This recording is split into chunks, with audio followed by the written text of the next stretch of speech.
कक्षा 5वीं वाले सभी बच्चों का हिंदी विषय का पूरा पेपर आ गया है वार्षिक परीक्षा का। सभी बच्चों को इस क्वेश्चन पेपर को ध्यान से देखना है और इन सभी प्रश्नों को आपको याद कर लेना है, क्योंकि ये प्रश्न आपकी परीक्षा में आ रहे हैं। ध्यान से आप देखिएगा प्यारे विद्यार्थियों, परीक्षा में 60 नंबर का पेपर आएगा और 2.5 घंटे का समय आपको परीक्षा में दिया जाएगा। ये पूरा पेपर कक्षा 5वीं वाले बच्चों का है। पूरा पेपर आप ध्यान से देखेंगे और एक भी प्रश्न यहाँ से आपका मिस नहीं होगा, इसलिए आप पूरा का पूरा पेपर ध्यान से देखें और अच्छे से आप पढ़ें। पहला प्रश्न परीक्षा में पूछा जाएगा, आप यहाँ पर देखिएगा। प्रश्नों को पढ़कर नीचे दिए गए विकल्पों में से सही विकल्प आपको चुनना रहेगा।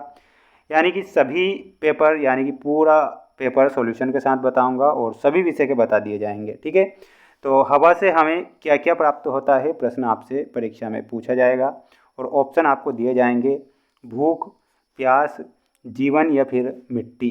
माय डियर फ्रेंड्स, इसमें आपको लिखना है हवा से हमें जीवन प्राप्त होता है। इसमें आप जीवन करेक्ट उत्तर के रूप में लिखेंगे, जो कि हमारा सही उत्तर हो जाएगा। सभी छात्र वीडियो को लाइक करके चैनल को आज सब्सक्राइब कर लीजिए। अगर वार्षिक परीक्षा में आप 95% बनाना चाहते हैं तो चैनल को सब्सक्राइब जरूर कर लीजिएगा, क्योंकि मैं आपको जो पेपर बताऊंगा 100% परीक्षा में छपेंगे। ईश्वर हृदय में रहता है, तो ईश्वर किसके हृदय में रहता है आपको लिखना है। ईश्वर जो है सत्यवादी के हृदय में रहता है, तो यहाँ पर हमारा सही हो जाएगा सत्यवादी। महाकालेश्वर मंदिर कहाँ पर स्थित है, प्रश्न पूछा जाएगा, तो इसमें आपको लिखना है महाकालेश्वर का जो मंदिर है वो उज्जैन में स्थित है, तो इसमें आप उज्जैन करेक्ट उत्तर के रूप में लिखेंगे। जल्दी से जल्दी सभी बच्चे वीडियो को लाइक करेंगे और चैनल पर नए हैं तो चैनल को सब्सक्राइब करके रखना, क्योंकि पेपर में पूरा यहाँ पर आपको बता रहा हूँ। बादशाह अकबर ने घड़े में क्या देखा, तो इसमें आपको लिखना है बादशाह अकबर जो है कद्दू का फल घड़े में देखता है, तो यहाँ पर आप लिखेंगे कद्दू का फल। ठीक है, तो अच्छे से याद कर लेना है पूरा का पूरा पेपर। पुष्प का पर्यायवाची नहीं है, तो पुष्प का पर्यायवाची जो शब्द है तरु नहीं होता है। तरु पुष्प का पर्यायवाची शब्द नहीं है, तो इसमें आप तरु करेक्ट उत्तर के रूप में लिखेंगे। अगला प्रश्न परीक्षा में आएगा, आप ध्यान से इस पूरे पेपर को देखेंगे और अच्छे से आप याद करेंगे। रिक्त स्थान वाले प्रश्न परीक्षा में आपको दिए जाएंगे, जिसमें आप देख सकते हैं मेरा नया बचपन की लेखिका कौन है, तो इसमें आपको लिखना है सभी बच्चे सुभद्रा कुमारी चौहान। क्या लिखना है, सुभद्रा कुमारी चौहान, इतना आपको लिखना रहेगा सभी को।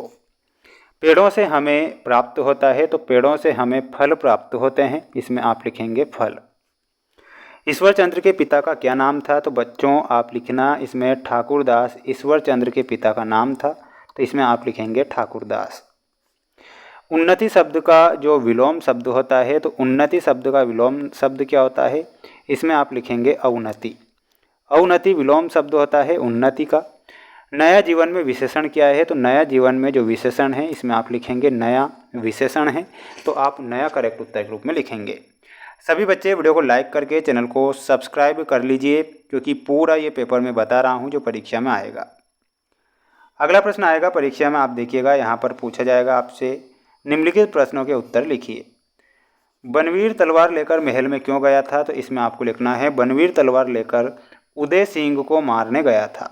इसमें क्या लिखना है आपको, उदय सिंह को मारने के लिए बनवीर तलवार लेकर महल में जाता है। ईश्वर चंद्र का जन्म कहाँ पर हुआ था, तो इसमें आपको लिखना है ईश्वर चंद्र का जन्म कोलकाता में हुआ था, तो कोलकाता आपको लिखना है और आपको कमेंट बॉक्स में बताना है कि इनका जन्म कब हुआ था।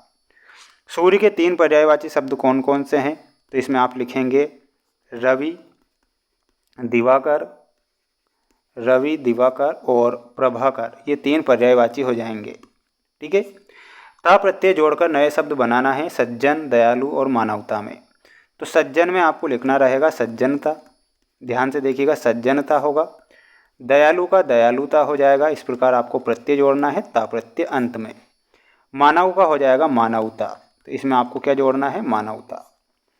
छूमंतर होना मुहावरे का अर्थ क्या होता है, तो इसका अर्थ होता है भाग जाना। क्या होता है, भाग जाना होता है, ये आपको लिखना है और वाक्य में प्रयोग आपको कमेंट बॉक्स में करके बताना है। सभी बच्चे वीडियो को लाइक कर दीजिएगा और चैनल पर नए हैं तो सब्सक्राइब करके रखना, क्योंकि पेपर में पूरे विषय के बताऊंगा, समस्त विषय के पेपर। अगला प्रश्न परीक्षा में आएगा, 5वां प्रश्न है निम्नलिखित अपठित गद्यांश को पढ़कर नीचे दिए गए प्रश्नों के उत्तर हमें देना रहेगा।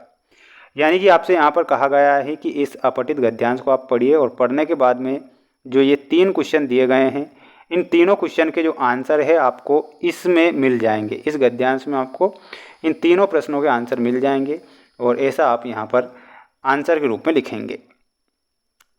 अगला प्रश्न परीक्षा में आएगा, आप ध्यान से देख लीजिए। 6वां प्रश्न है जिसमें पहला प्रश्न पूछा जाएगा, नौसेना के प्रमुख 3 अंगों के नाम आपको याद करना है। हामिद ने मेले से चिमटा क्यों खरीदा था, ये भी याद करके जाना है।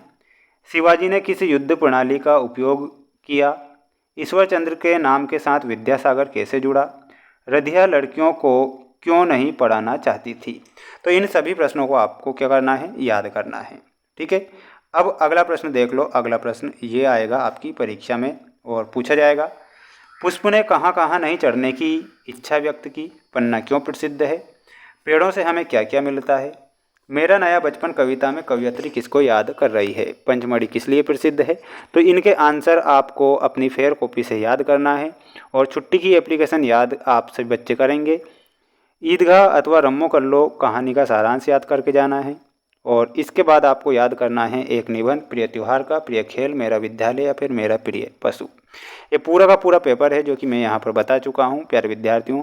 अगला जो सेट पेपर है वो सेट पेपर भी बहुत जल्द आएगा हिंदी विषय का, जो कि मोस्ट इम्पोर्टेंट है और सभी बच्चों को मोस्ट क्वेश्चन पेपर बता रहा हूँ, इसलिए आप इन्हें पढ़ें और अच्छे से याद करें।